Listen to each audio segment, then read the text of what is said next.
Today I would like to present to you research on the integrated geospatial analysis for rural development metrics. Firstly, the rural development in Ukraine face significant development challenges such as limited access to critical infrastructure such as healthcare, education, transit system and others.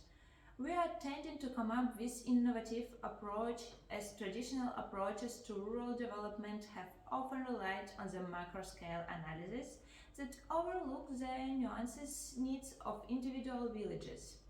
We are planning to come up with more finesse approach in which this problem will be solved. Core questions of our research are next. How we can construct enhanced descriptors of village accessibility to critical infrastructure like healthcare, transit and public services based on real-world proximity linkages.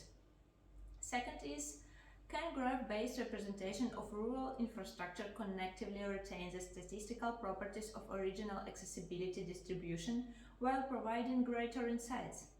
And third is, which localized infrastructure linkage maps for each village can identify development gaps and priorities. Now I would like to tell you about the data that was in my research. Mainly our data comes from three main sources. First is OpenStreetMap. From this source the measure amounts of data comes. Second is humanitarian data exchange. This source provided us with the information about the villages and cities. And the third, predefined data layers, which can be seen on the table on the right.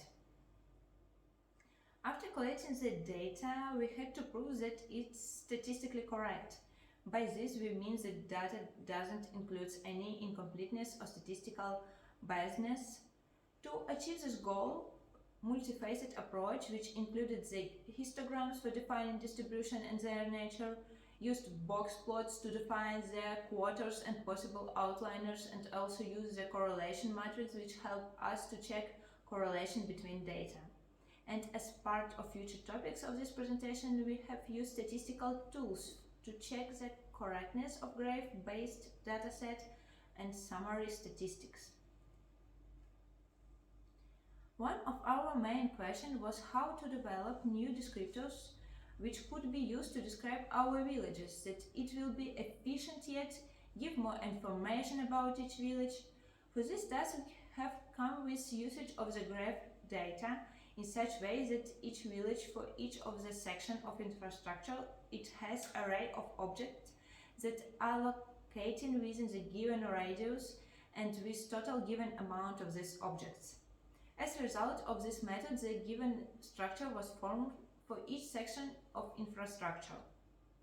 As this task is pretty complex, we have approximately 28,000 villages and around 50,000 points of interest.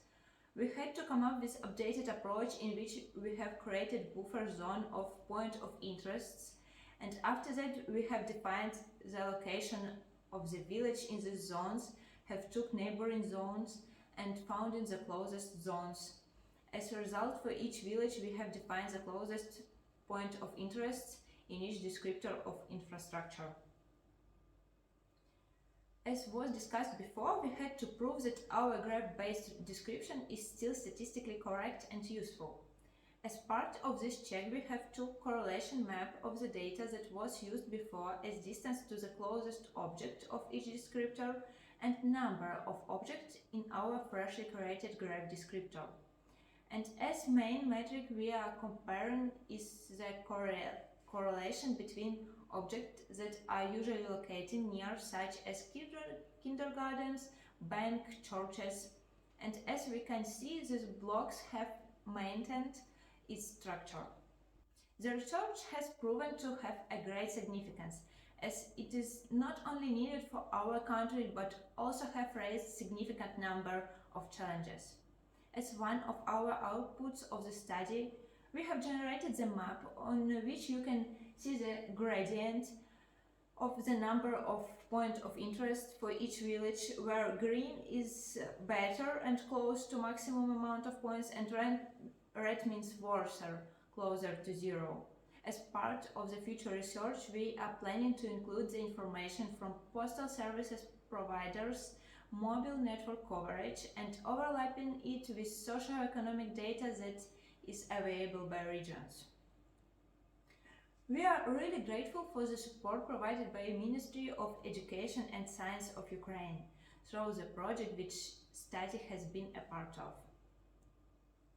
I'm open to your questions, comments and discussion on this topic. As I'm filming this video, I'm not able to answer your question right now, but you're able to contact me using the email address provided on this slide.